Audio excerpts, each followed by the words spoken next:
My wife called me her useful fool, while I sat 3 feet away, hidden behind the high back of a restaurant booth. I had returned early from a biomedical research conference in Portland, eager to surprise Isabella with dinner at our favorite neighborhood bistro in downtown Seattle, when I heard her distinctive laugh cutting through the evening chatter. The flight from Portland had been delayed by fog, but I decided to come straight to the restaurant instead of going home first, knowing she often grabbed drinks here with colleagues after work on Fridays. I had been working late nights in my laboratory for months, developing what would become breakthrough research on neurological disorders, believing I was building a foundation for the family we had planned together since our 3rd year of marriage. Isabella worked as an urban planner for the city, specializing in sustainable development projects, and I genuinely admired her passion for creating communities that balanced environmental responsibility with economic growth. Our conversations over dinner often centered on her latest projects, my research breakthroughs, and our shared dreams of raising children in the beautiful Pacific Northwest environment we both loved. I thought we were partners in every meaningful sense, supporting each other through the demanding phases of our respective careers while building toward a future that included the house we were saving for and the family timeline we had discussed in detail. That evening, I walked into the familiar warmth of the bistro expecting to find an empty table where I could wait for her to finish work and maybe surprise her with the good news about the research grant approval I had received at the conference. Instead, the hostess seated me in the booth directly behind where Isabella was already sitting with what sounded like 4 or 5 colleagues from her firm, their conversation animated by the kind of wine-fueled honesty that happens when people think they are speaking privately among friends. She was speaking with unmistakable confidence and theatrical flair to her audience, her voice carrying that particular pitch it took on when she was performing for colleagues, the tone I had always found charming when directed toward me during our early dating years. I immediately recognized several names she mentioned as people from her urban planning firm, including Leo Castellanos, the acclaimed architect she had started collaborating with on a major downtown redevelopment project 6 months earlier, someone she had mentioned frequently enough that I had developed a vague sense of professional admiration for his innovative approach to mixed-use design. The conversation I overheard systematically shattered every assumption I had made about our relationship and revealed a betrayal so methodically calculated that it took several long minutes for the full scope of her deception to penetrate my shock and disbelief. Isabella was describing our 5-year marriage as nothing more than a convenient financial arrangement where I functioned as her reliable safety net while she pursued what she called her authentic relationship with Leo, who was apparently in the final stages of divorcing his own wife and planning to commit to Isabella once his legal situation was resolved. She detailed intimate aspects of our daily life together with casual cruelty that made her colleagues laugh,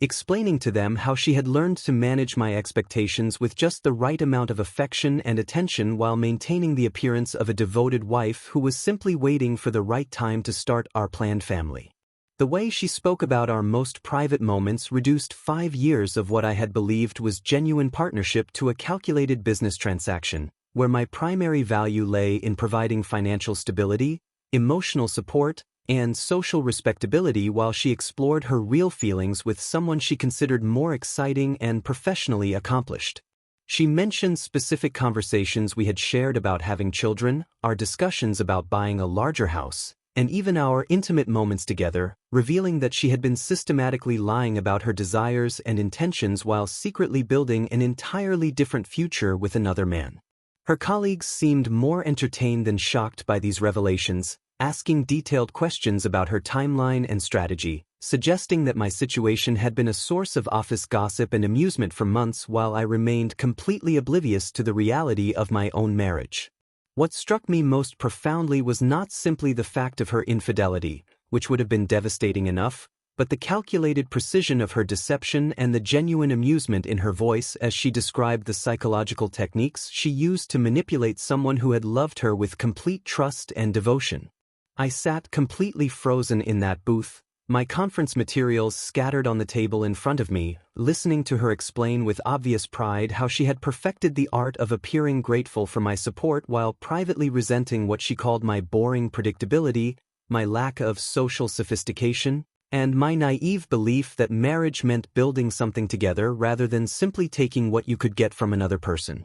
She told them about Leo's natural charisma and professional ambition, contrasting his exciting unpredictability and creative vision with my steady devotion to research and family planning, making it abundantly clear that she viewed my commitment and reliability as fundamental weaknesses rather than the strengths I had always believed them to be. The conversation continued for another excruciating 25 minutes, during which I learned detailed information about their relationship timeline, their plans for Leo's divorce proceedings, their strategy for gradually ending our marriage, and her practiced methods for maintaining my trust and emotional investment while she prepared to transition to what she called her real life with someone worthy of her attention and affection. When she began describing specific details about our bedroom intimacy to entertain her audience, explaining how she had learned to fake enthusiasm while thinking about Leo, I felt something fundamental break inside me that would never be repaired, regardless of what happened next. By the time I quietly gathered my things and left the restaurant through the side exit,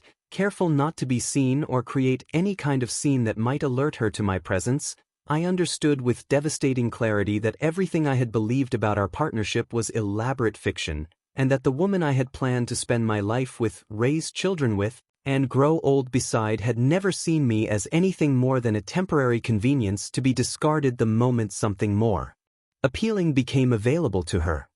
I spent the next week moving through our shared routines with perfect composure while systematically dismantling the life we had built together, conducting what amounted to a strategic military operation designed to protect my interests and expose the true nature of Isabella's character. The morning after discovering her betrayal, I woke up before dawn and began executing a plan that had formed during my sleepless night, starting with a call to Marcus Chen, a private investigator I had met through a colleague whose expertise in corporate fraud made him ideally suited for documenting the kind of methodical deception I was dealing with. I provided Marcus with detailed information about Isabella's schedule, her relationship with Leo, and specific locations where they might be meeting, explaining that I needed comprehensive documentation of her infidelity for legal purposes while maintaining absolute discretion to avoid alerting her to my knowledge of the situation. While Marcus began his surveillance work, I focused on securing the intellectual property and research patents that represented my primary professional assets, working with my attorney to transfer ownership of my neurological disorder research to a private trust and ensuring that my breakthrough findings in synaptic regeneration would remain protected regardless of how the divorce proceedings unfolded. My research on neurodegenerative diseases represented years of work and potentially millions of dollars in future licensing revenue, making it essential to establish clear ownership before Isabella or her legal team could attempt to claim any portion of my intellectual property as marital assets. I contacted Dr. Patricia Wong, the department head at Boston Biomed Institute, about a senior research position we had discussed months earlier during a conference on cellular therapy, learning that the opportunity was still available and came with a substantial salary increase, state-of-the-art laboratory facilities, and the kind of academic freedom I had been seeking throughout my career. During my lunch breaks that week, I met with Amanda Reeves, the most aggressive divorce attorney in Seattle, someone whose reputation for protecting high-earning spouses in contentious divorces made her exactly the kind of legal representation I needed for dealing with someone who had been systematically manipulating our financial arrangements for years. Amanda reviewed our joint assets, prenuptial agreement, and the evidence Marcus was collecting, confirming that Isabella's infidelity would likely result in a settlement heavily favoring my interests, particularly given the disparity in our incomes and her apparent financial dependency on my research grants and consulting work with pharmaceutical companies. She explained that Washington state's adultery laws would work strongly in my favor, especially with the comprehensive documentation we were gathering, and that Isabella's affair would likely disqualify her from receiving spousal support despite our 5-year marriage and her significantly lower income. I arranged for a specialized moving company to collect my laboratory equipment, research materials, and personal belongings while Isabella was at work on Thursday, timing the operation to coincide with a full-day strategic planning session at her firm that would keep her occupied for 8 hours. The movers worked with military precision, removing my expensive microscopy equipment worth nearly $40,000, my specialized data servers containing years of research data, my rare medical textbook collection that had taken me a decade to assemble, and everything else that belonged specifically to me, while leaving behind only the furniture we had purchased together and the kitchen appliances she had selected. I carefully documented each item being removed, creating a detailed inventory that would prevent any future disputes about property ownership while ensuring that Isabella would be unable to claim she had been blindsided by my departure. I packed my clothes and personal items into suitcases, carefully selecting items that held sentimental value while leaving behind anything that might alert her to the scope of my departure if she happened to return early from work, including gifts she had given me over the years that now felt contaminated by her deception. By Thursday evening, our shared house had been transformed into a monument to her betrayal, with obvious gaps where my life had been systematically removed but no clear indication that I was aware of her infidelity or planning to end our marriage permanently. I left the mortgage documents, utility bills, and credit card statements on the kitchen counter, along with a detailed financial analysis prepared by a forensic accountant showing exactly how much of our lifestyle had been funded by my income, making it crystal clear that her financial situation was about to change dramatically without providing any explanation or opportunity for negotiation. The divorce papers were positioned prominently on the dining room table where she would see them immediately upon entering, filed through Amanda's firm and requesting full disclosure of her assets, income, and financial relationships as part of the legal proceedings. I spent my final evening in Seattle at a downtown hotel, reviewing the comprehensive documentation Marcus had already collected, including photographs of Isabella and Leo together at restaurants, hotels, and his apartment, along with detailed records of their communications and meeting patterns that established a clear timeline of their relationship dating back 6 months. The evidence was overwhelming and professionally assembled, leaving no room for denial or manipulation, demonstrating the calculated nature of her deception in ways that would be impossible to dispute in legal proceedings. Marcus had even managed to capture audio recordings of their conversations during lunch meetings, providing additional confirmation of their ongoing affair and Isabella's disparaging comments about our marriage that corroborated everything I had overheard at the bistro.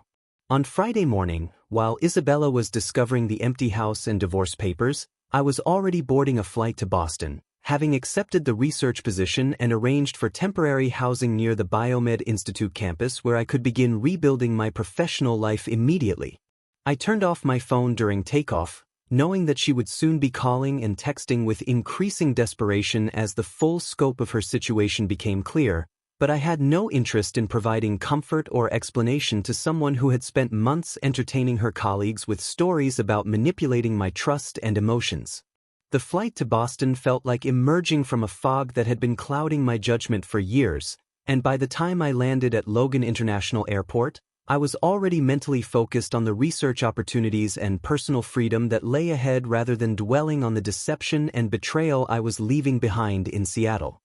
I learned about Isabella's complete emotional breakdown through Amanda's periodic updates and the comprehensive reports Marcus continued to provide during the first month after my departure, painting a picture of someone whose carefully constructed facade was crumbling under the weight of consequences she had never anticipated or prepared for. Isabella's desperate attempts to contact me were met with complete silence as Amanda handled all communication, forwarding only the most relevant messages while filtering out the increasingly hysterical voicemails and text messages that revealed the depth of her panic as she realized that her financial security and social status had vanished overnight. Her affair with Leo dissolved within 2 weeks when he discovered the scandal and legal complications surrounding her divorce, apparently deciding that Isabella was no longer worth the drama and potential damage to his own reputation and ongoing divorce proceedings with his wife. Marcus reported that Leo had stopped responding to Isabella's calls and messages after their final argument in a downtown coffee shop,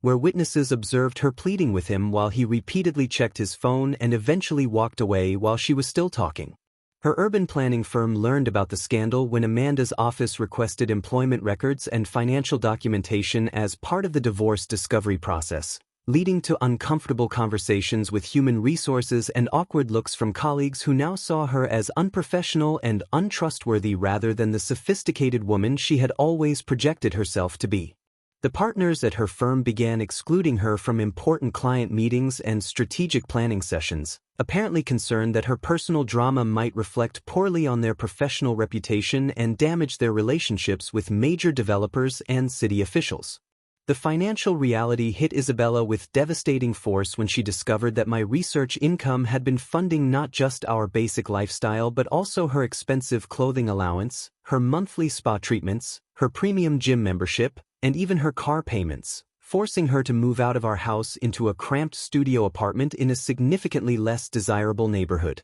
She tried to negotiate a payment plan with the mortgage company, but without my income to qualify for refinancing and with her own credit damaged by several missed payments, she was forced to accept that she could no longer afford the lifestyle she had taken for granted throughout our marriage. Her friends began distancing themselves systematically as word spread through their social circle about the extent of her deception and financial manipulation, particularly when details emerged about how extensively she had mocked and betrayed her husband for the entertainment of colleagues and acquaintances. Many of the couples we had socialized with chose to maintain relationships with me rather than her, apparently having suspected her true character for months and feeling validated by the revelation of her affair and the calculated nature of her manipulation. The social isolation was particularly devastating for someone who had always defined herself through external validation and the admiration of others, leaving her increasingly desperate for attention and sympathy from anyone willing to listen to her increasingly dramatic version of events.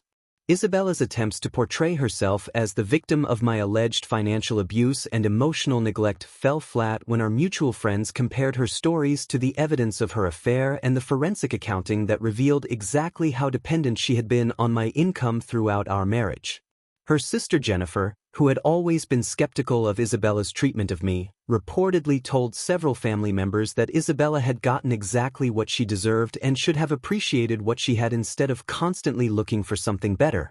The professional consequences extended beyond her immediate workplace when other firms in the urban planning community began hearing about the scandal through industry networking events and professional conferences, effectively damaging her reputation in a relatively small field where personal relationships and trust were essential for career advancement. Isabella's financial desperation led her to take on additional freelance projects and part-time consulting work, but her reputation for unreliability and poor judgment had already spread through her professional network, limiting her opportunities for higher-paying assignments that might have helped stabilize her situation. Most telling was the complete collapse of the confident persona she had maintained throughout our marriage, replaced by someone who seemed genuinely surprised that actions had consequences and that other people might judge her character based on her choices rather than simply accepting whatever version of events she chose to present.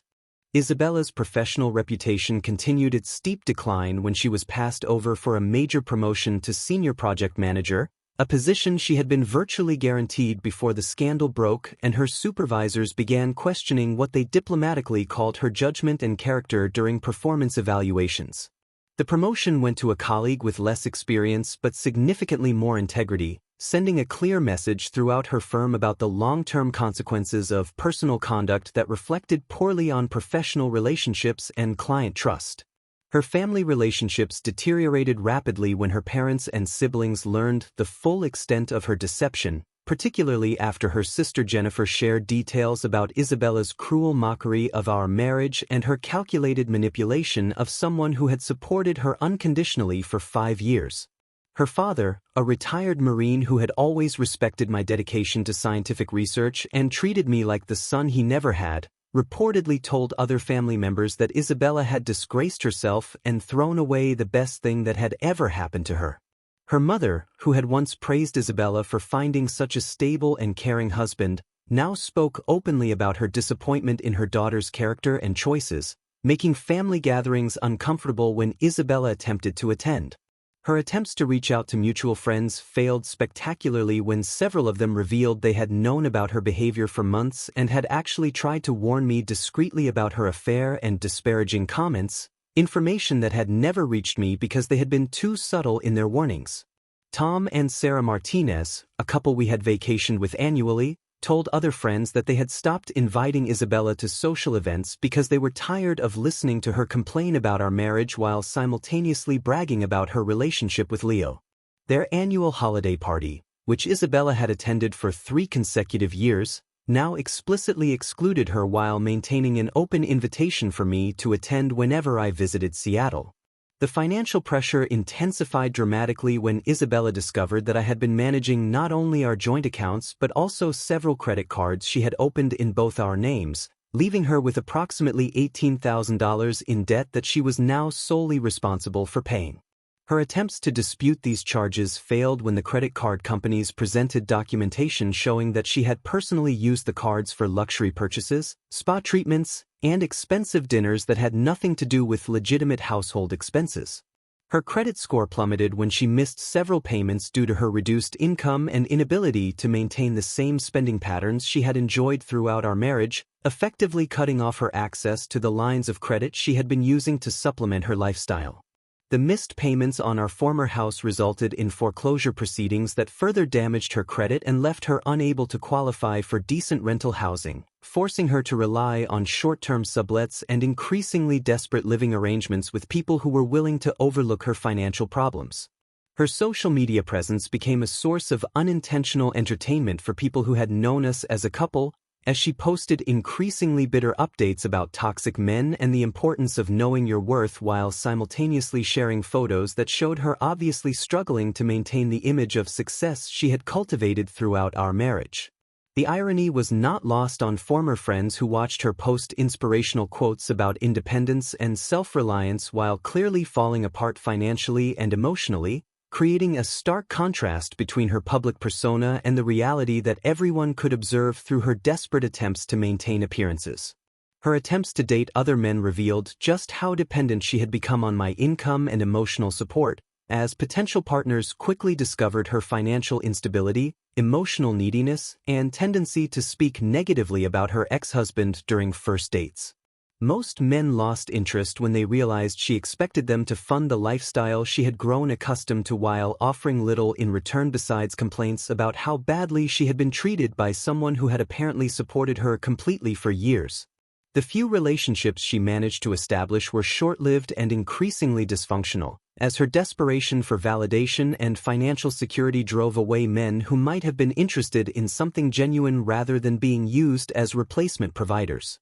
I threw myself into groundbreaking research on neurological disorders at Boston Biomed Institute with an intensity that surprised even my colleagues, channeling the emotional energy from my personal devastation into scientific discoveries that would eventually transform treatment approaches for millions of patients worldwide. My new laboratory was everything I had dreamed of during those long nights in Seattle, equipped with cutting-edge electron microscopes, advanced protein analysis systems, and computational modeling capabilities that allowed me to explore neural regeneration in ways that had been impossible in my previous position. Within 3 months of arriving in Boston, I had published preliminary findings on synaptic repair mechanisms that caught the attention of major pharmaceutical companies and earned me invitations to speak at conferences across Europe and Asia. The work became my sanctuary, providing both intellectual stimulation and emotional healing as I focused on understanding the intricate processes by which damaged neural pathways could potentially be restored to function.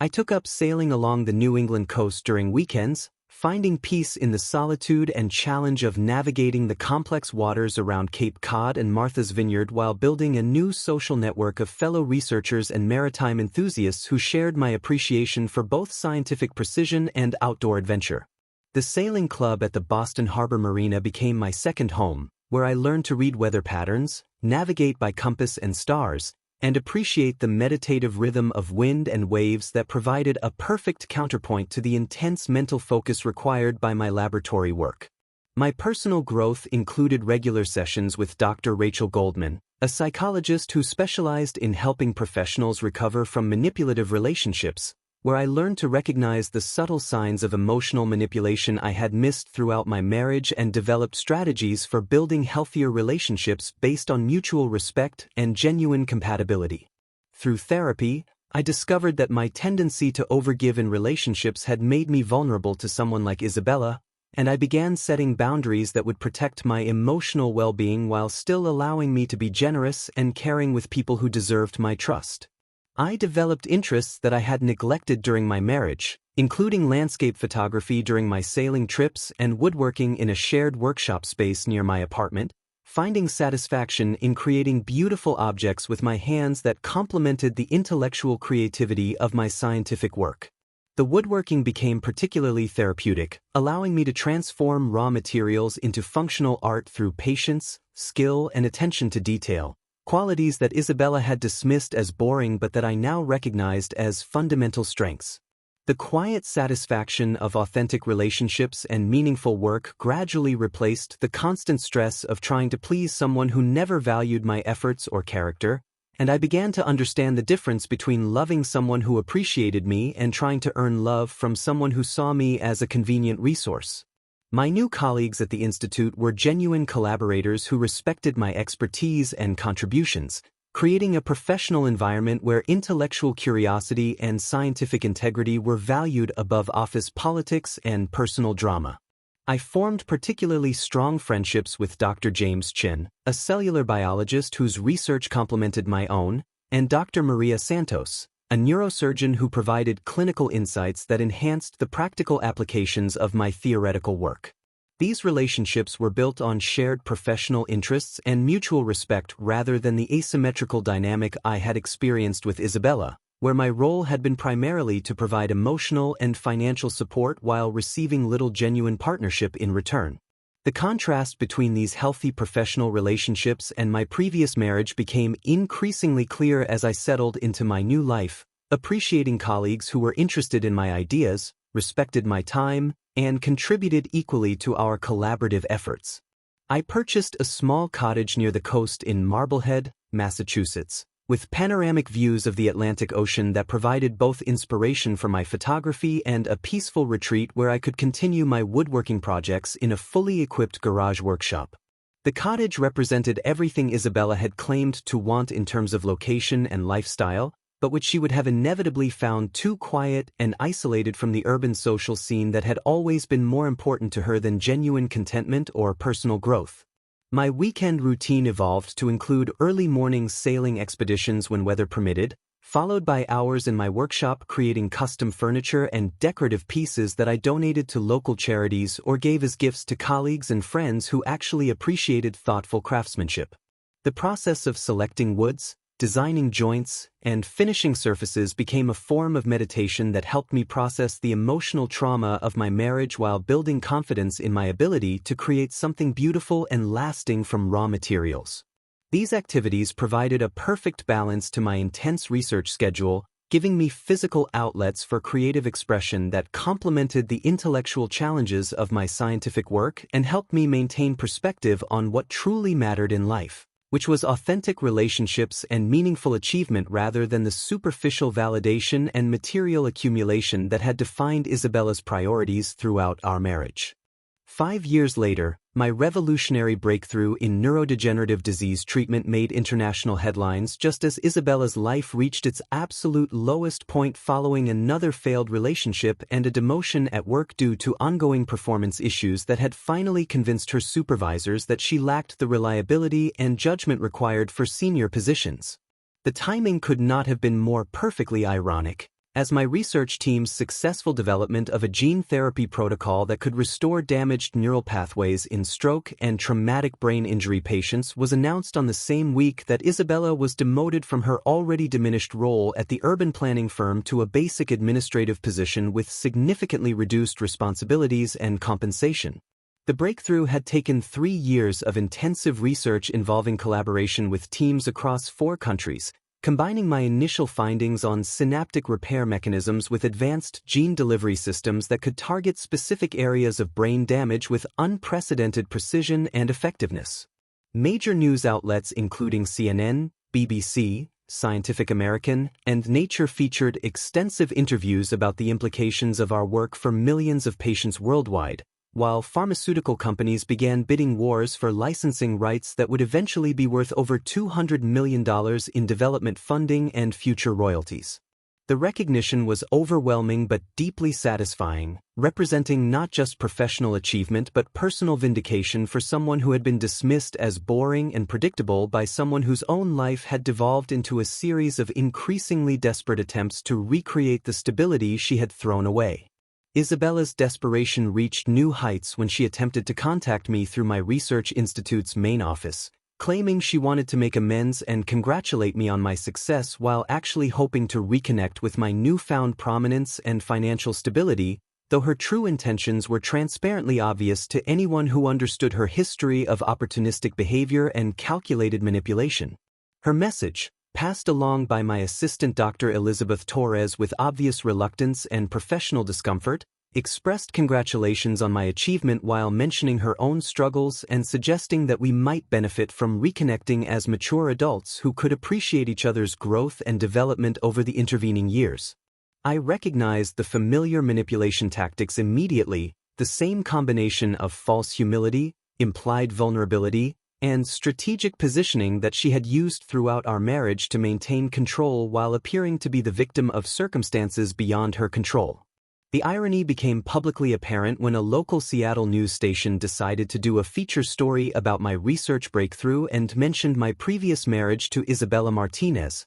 a detail that had been included in an early biographical profile when I first joined the Boston Institute and was now being referenced by journalists seeking to provide personal background for their human interest angle. The television segment aired during the prime evening news cycle in Seattle, featuring interviews with former colleagues and friends who spoke glowingly about my dedication to scientific research, my integrity during difficult personal circumstances, and my transformation from someone dealing with personal betrayal into an internationally recognized researcher making genuine contributions to human welfare. The segment created an implicit contrast with Isabella's current situation that was obvious to anyone who knew our history, particularly when former mutual friends described my character and work ethic in ways that highlighted the difference between genuine achievement and the superficial success Isabella had always prioritized.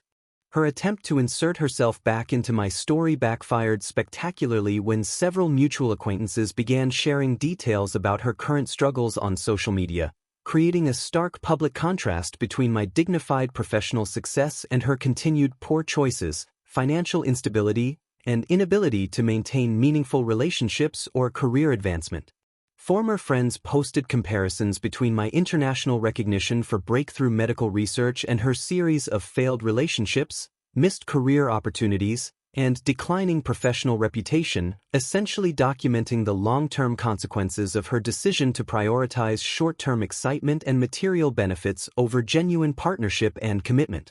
The social media discussion became particularly damaging when Tom Martinez shared a detailed account of how Isabella had mocked our marriage during social gatherings while simultaneously depending on my income to maintain her lifestyle, providing specific examples that demonstrated the calculated nature of her deception and manipulation over multiple years. Other friends began sharing their own observations about Isabella's character during our marriage, creating a public record of behavior patterns that revealed someone who had consistently chosen selfish gratification over loyalty, honesty, and genuine relationship building with people who actually cared about her welfare. The coverage expanded when Dr. Sarah Phillips, a prominent science blogger with over 50,000 followers, wrote an analysis piece about the personal qualities that enable breakthrough research, using my story as an example of how dedication, integrity, and perseverance ultimately triumph over superficial charm and opportunistic manipulation in both personal and professional contexts.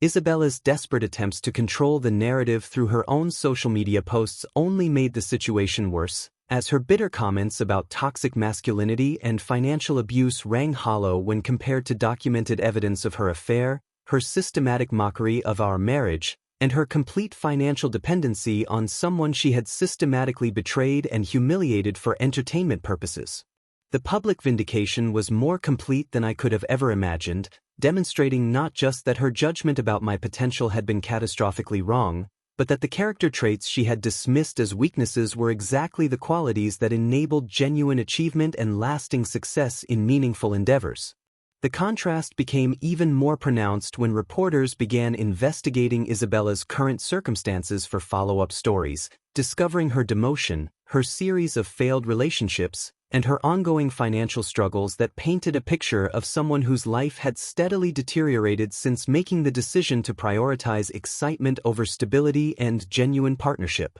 The media attention also revealed that Leo Castellanos, her former affair partner, had moved to another city and built a successful architecture practice while maintaining no contact with Isabella, essentially treating their relationship as the temporary distraction it had always been rather than the authentic connection she had convinced herself it represented. Meanwhile, my personal life had also flourished in ways that made the contrast even more striking, as I had begun a serious relationship with Dr. Elena Rodriguez, a fellow neuroscientist whose research on cognitive rehabilitation complemented my own work and whose character represented everything Isabella had never been capable of becoming. Elena was brilliant, self-sufficient, genuinely supportive of my career, and shared my values about building something meaningful together rather than simply extracting benefits from a partner's success. The relationship had developed naturally over 2 years of professional collaboration and friendship, based on mutual respect,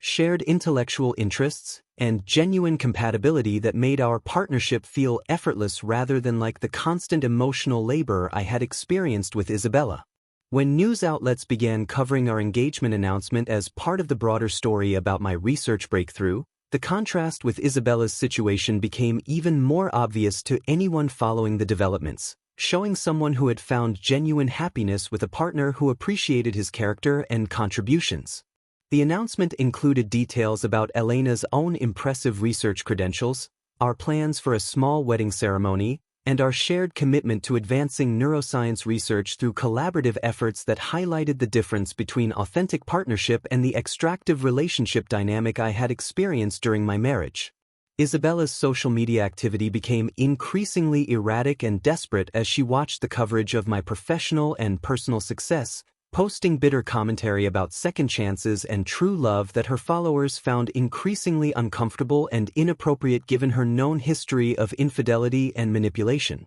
Her attempts to present herself as someone who had learned from her mistakes and grown into a better person fell flat when former colleagues and acquaintances shared additional details about her ongoing pattern of poor judgment, unreliability, and tendency to blame others for the consequences of her own choices throughout the 5 years since our divorce.